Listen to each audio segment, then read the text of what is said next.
السلام عليكم ورحمة الله تعالى وبركاته. مرحبا بكم في توقعات أحوال الطقس ليوم غد الخميس إن شاء الله.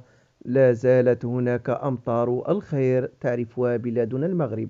إليكم التفاصيل، حيث تتوقع المديرية العامة للأرصاد الجوية بالنسبة ليوم غد الخميس أن تتميز الحالة الجوية عامة بطقس غائم أحيانا مع إمكانية نزول أمطار مصحوبة برعد محلي فوق مرتفعات الأطلس الكبير، إلى جانب تساقط قطرات مطرية متفرقة فوق كل من شمال الأقاليم الجنوبية للمملكة وجنوب المنطقة الشرقية.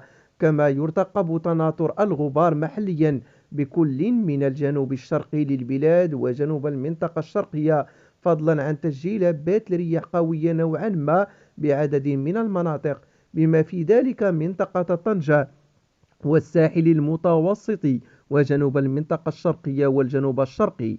وستتراوح درجات الحرارة الدنيا ما بين 82 درجات بمرتفعات الأطلس والريف، وما بين 12 و 16 درجة بمنطقة طنجة والجنوب الشرقي وبالأقاليم الجنوبية، وما بين 8 و 13 درجة فيما تبقى من ربوع المملكة. أما درجات الحرارة العليا فستعرف انخفاضا طفيفا بالمنطقة الشرقية، بينما ستكون في ارتفاع بباقي الأرجاء. وسيكون البحر هادئا إلى قوي الهيجان بالواجهة المتوسطية والبوغاز والشمال بوجدور، وهائجا بالجنوب.